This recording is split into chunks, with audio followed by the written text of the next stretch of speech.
Hello children, how are you? I hope you are all fine, and I think you might have enjoyed Diwali festival as well. Today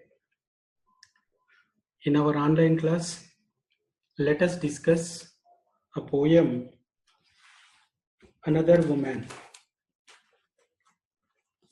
Before we start the poem, let us see about the author.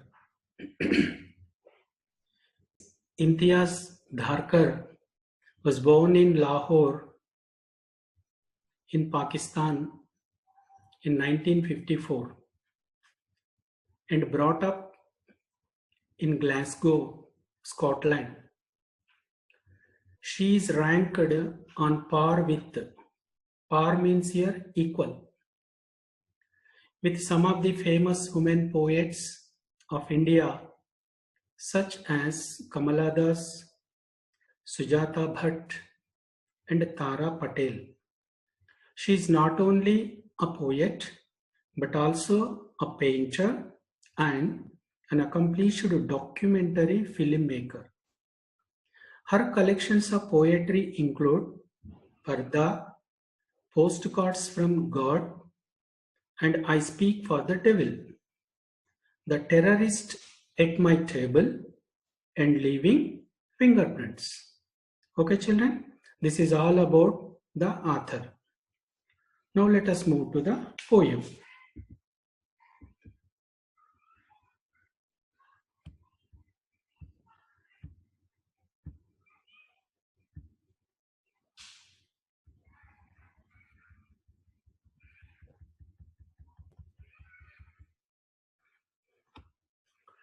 Now, if you observe the title of the poem, Another Woman, what idea you are getting in your minds? Yes. Another woman means here another woman suicide herself. Before this woman, there were many women suicided. They ended their lives. Now here, one more woman ended her life. This is what the meaning of the title, Another Woman. Here another woman ends her life, commits suicide, okay, because of domestic violence. So let us see in our poem what happened to the lady, why she committed suicide. Okay. This morning she bought green methi in the market, choosing the freshest bunch, picked up a white radish, imagined the crunch it would make between her teeth, the sweet, sharp taste, then put it aside, thinking it an extravagance, counted her coins out carefully, tied them, a small bundle, into her sari at the waist. Okay, this is the first stanza of the poem. This morning, the lady went to a market. She bought green methi. Methi, in Telugu we say mentem kura. Okay. And how was the green methi? It was fresh. Freshest bunch she has bought. Okay. And after that, again, she wanted to buy a white radish. Then she picked up. Okay. And she imagined the taste of that radish between her teeth. Okay. Generally, she's feeling that the white radish is very sweet, and also good in taste. So she wanted to take it. But did she take it? Did she buy it? No. She put it aside. What is the reason why she put it aside? Because it is spending unnecessary money. It is spending unnecessary money on buying this white radish. So here thinking it an extravagance. Extravagance means it is wasting of money. Okay. Then she counted the coins carefully, and she noted the coins and tied them in a small bundle, and she tucked that bundle into her sari at the waist. Waist means in Telugu we say nadumu. Okay. Then she came home, faced her mother-in-law's dark looks, took the leaves and chopped them, her hands stained yellow from the juice. Cut an onion fine and cooked the whole thing in the pot over the stove, shielding her face from the heat. Now, let us see the second stanza, the summary of the second stanza. She bought green methi in the market. She came home. The moment she came home, she faced her mother-in-law's. Mother-in-law means, in Telugu we say Ataya. Mother-in-law's dark looks. Dark looks means here angry looks. Dark means here angry. Angry looks. Okay. Took the leaves and chopped them. So whatever the leaves she has brought, she chopped them, means cut them. So whenever we cut the green methi, from that a sort of juice comes out. So with that juice, her hands stained yellow. Okay. So that woman's hands became yellow. What is the reason? Whenever she cut the green methi, from that green methi, a sort of juice came that stained her hands yellow. Okay. And after that, she took an onion. She cut the onion into fine. Okay. And that onion and green methi, she put in a pot.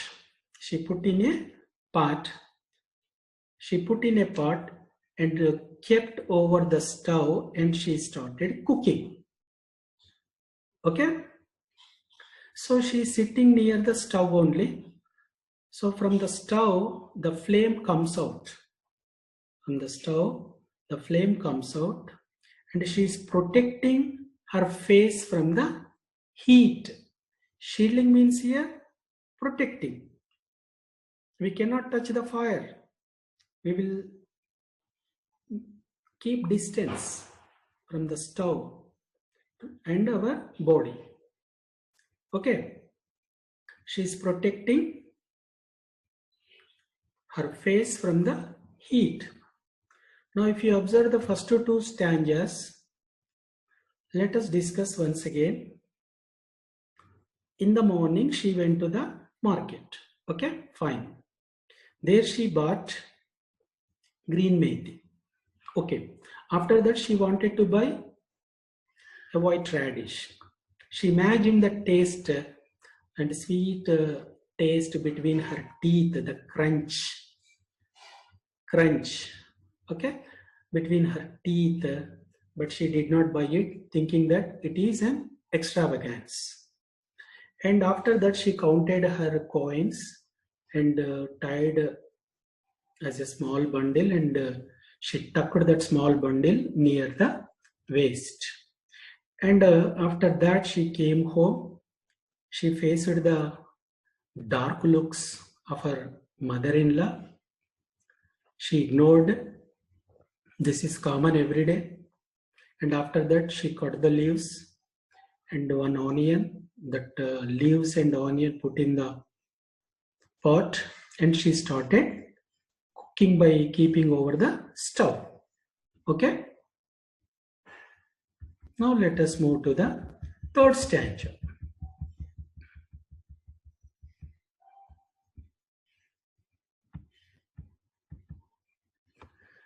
The usual words came and beat their wings against her.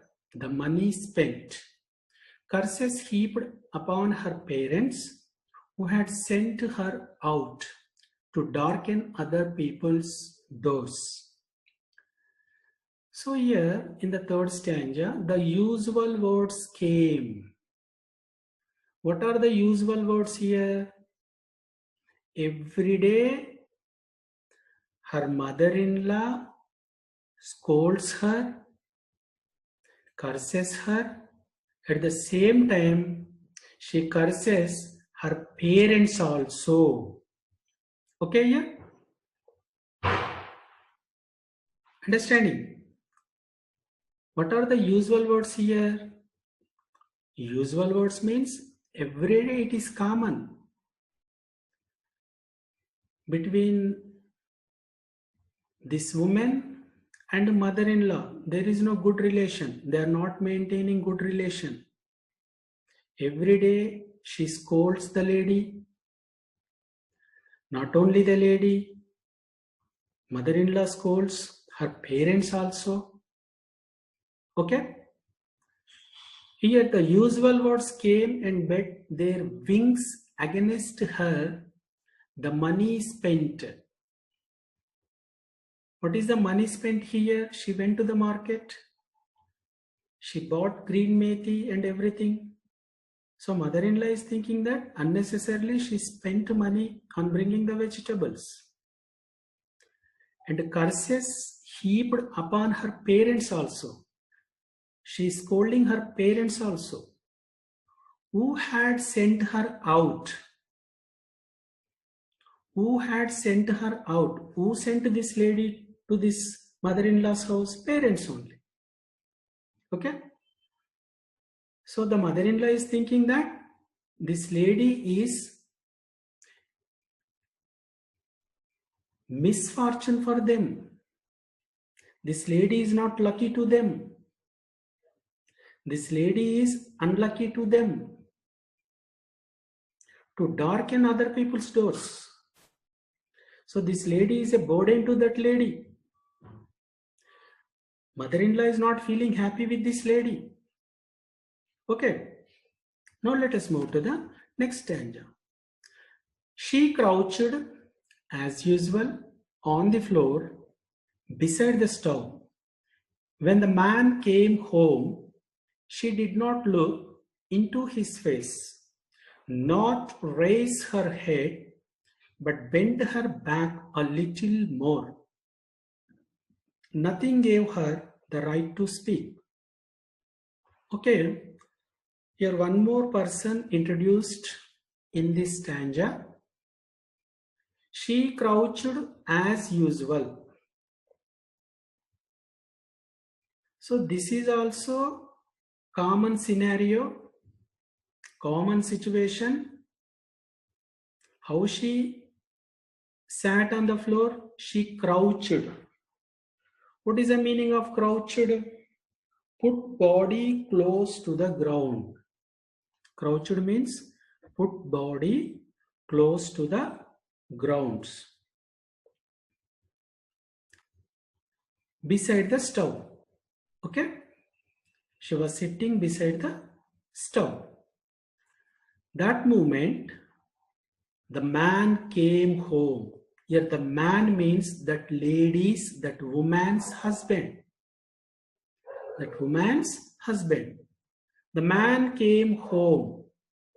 She did not look into his face, nor raise her head, but bent her back a little more. Why? She did not look into his face. She did not look into his face. Her husband came. At least her husband would help, and her husband would oppose his mother. He won't do.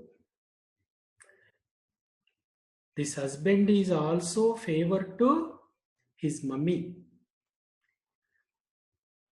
So she expected that it is a waste of asking her husband. It is a waste. The moment he came, the moment when the lady, this mother-in-law was scolding the woman, that moment, that time, the man came. That lady's husband came. She knows that he is no more helpful to him. He is no more helpful to her. Sorry. He is no more helpful to her. That's why she did not look into his face, nor raise her head. She did not raise her head. Even she did not look into his face. And moreover, what she did, bent her back a little more. You know why she did all these actions? Because even her husband comes also, he will not help the lady. He is absolutely favor to his mummy only, not to the lady. That's why she did not look into his face, and also she did not raise her head, and simply she bent her back a little more. Nothing gave her the right to speak. In that house, she is not having any right to oppose her mother-in-law or her husband. She is not having any right. Okay? And she has to suffer. She has to suffer. That is there in that house. Okay?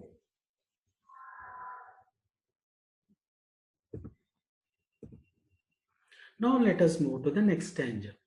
She watched the flame hiss up and bet against the cheap old pot, a wing of brightness against its blackened cheek. Where was the lady sitting? She was sitting near the stove. And she watched the flame hiss up. Hiss up means it is coming out. Coming out. What is there on the stove? A pot is there. What is she doing? She is cooking. Okay, that flame is touching the outer surface of the pot. So when the flame touches outer surface of the pot, automatically that pot becomes black. That you know.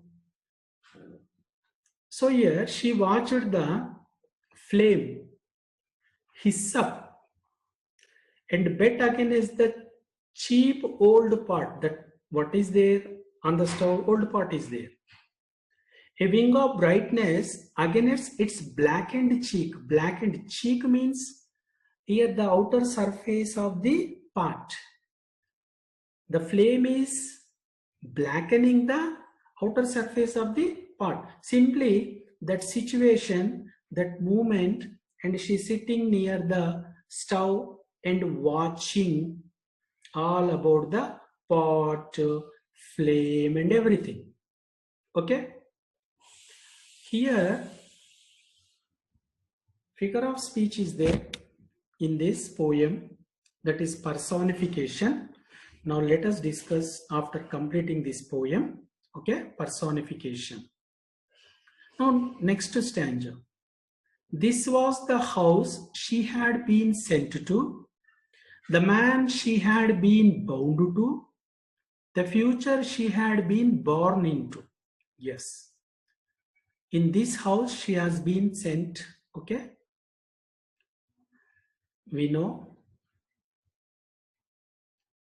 the man she had been bound to. Okay, she has to obey the man.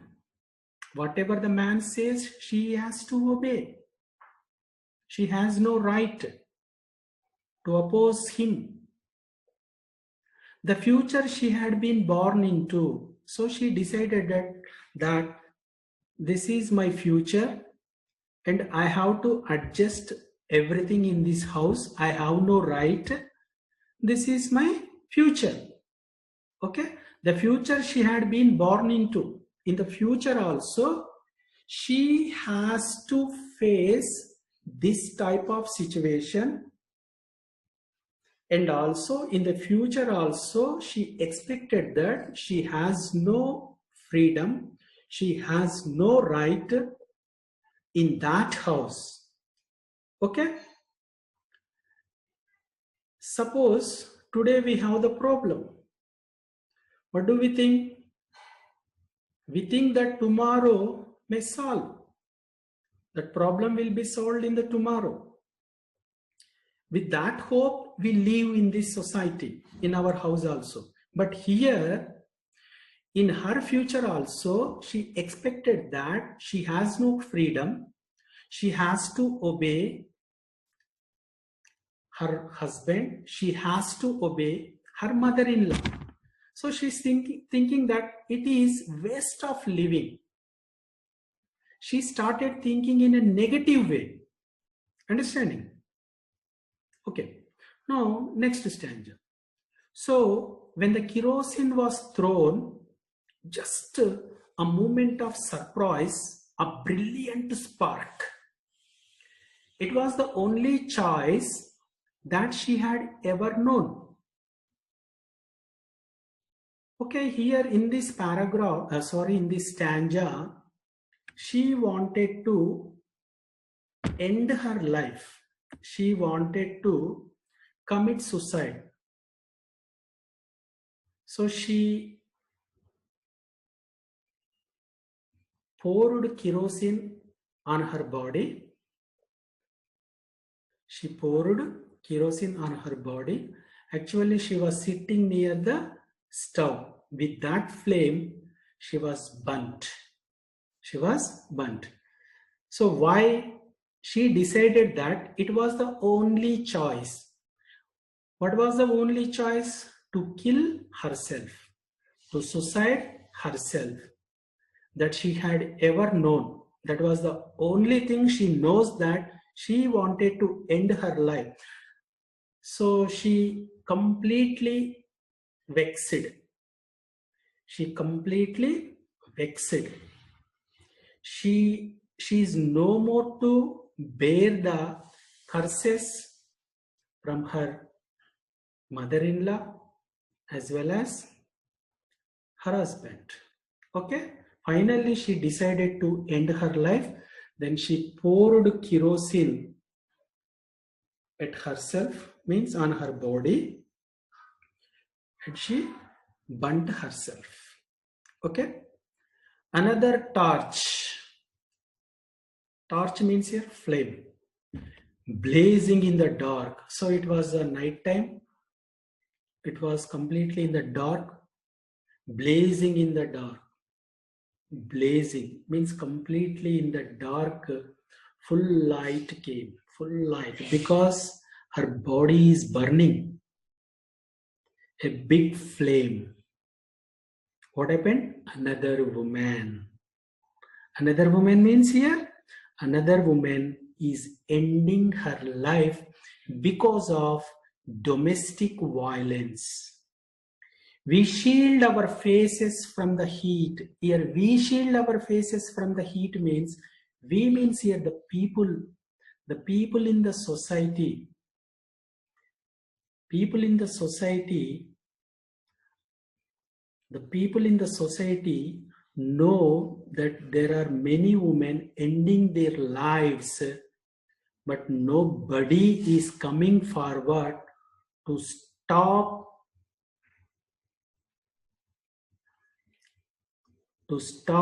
such kind of deeds that women are doing. The women are ending their life. We know there are many women in our society ending their life because of domestic violence. We the people are going and stopping them? No, we are not stopping. But at least we should go forward and stop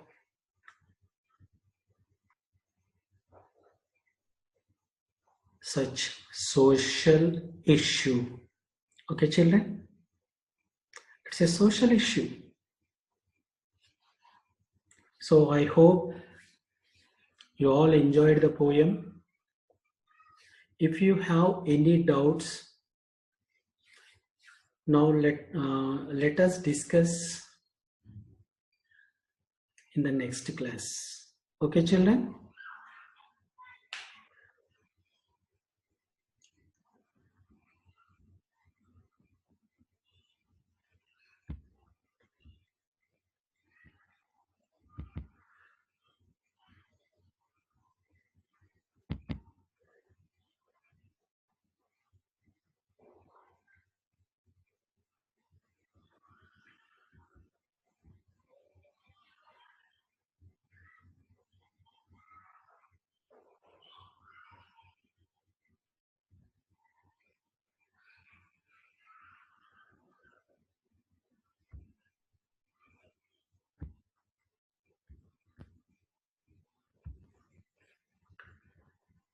Now here another woman poem, comprehension. Under comprehension, there are some question answers are there.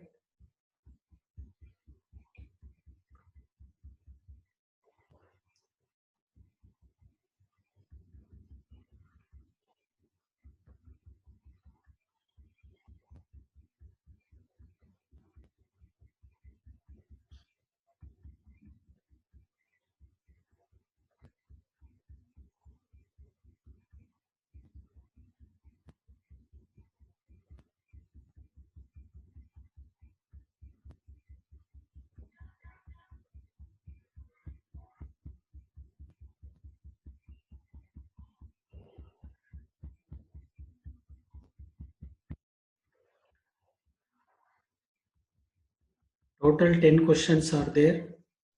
All 10 questions answers I'm giving you.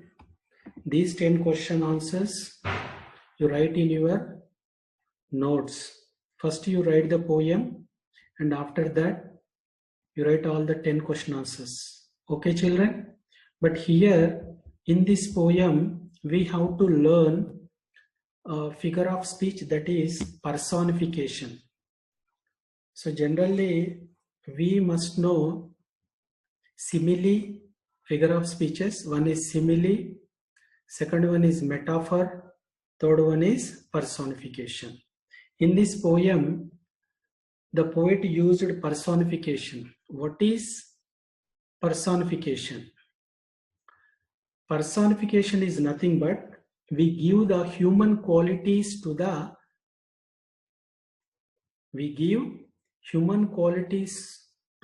non-living things. Non-living things. Non-living things means which do not have the life. Understanding? So I clearly explain you here. One question is there.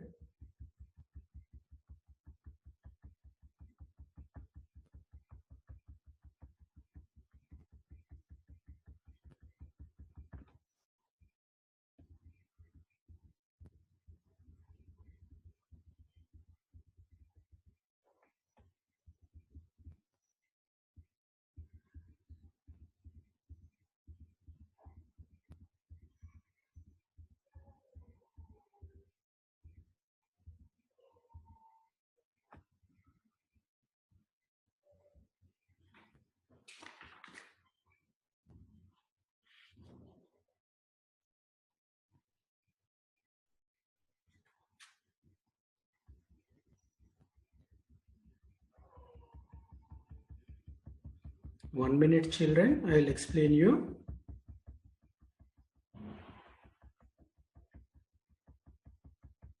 Where is it? Yes. 10th question. Words do not have wings, but the author used them as if they had wings. The usual word came and bet their wings against. This is a literary device called personification. Find out the other instances of personification in the poem. Curses heaped upon her parents. Curses heaped upon her parents. She watched the flame hiss up and bet against the cheap old part. A wing of brightness. You see, children, here, curses heaped. Curses means, curses means scoldings. Heaped means one after other, piling high. One after other, piling high. అంటే ఒకదాని మీద ఒకటి ఇలా పెరిగిపోవడం. So generally, the curses will not increase. Understanding? Curses heaped upon her parents. Second one, she watched the flame hiss up. How is the flame hiss up? Hiss up, itla buskottadam annattu. Generally, the snakes will hiss up. Snake will have the life, but flame will not have the life. So that is hissing up. So the flame is giving life here. The curses also giving life. Curses will not have life. Flame also will not have life. So the flame is giving human qualities. What is the human quality? Hiss up. Curses also giving human qualities. Heaped. A wing of brightness. Wings. A wing of brightness. That brightness will not have any wings. Birds will have the wings, but brightness will not have any wing. So your brightness is compared with a wing. That's why personification means giving human qualities to the non-living things. For example, one more thing, I think in 8th class or 9th class, the rain danced. The rain danced on the rooftops. The rain will not have any life. The rain danced here. Who will dance generally? We, the people will dance, birds will dance, only living things will dance. So here the rain danced. So the poet here, for the rain giving human qualities, that's why it is called personification. I hope, children, you enjoyed this poem, and I'll meet you in the next session. Bye, children. Have a nice day. Thank you.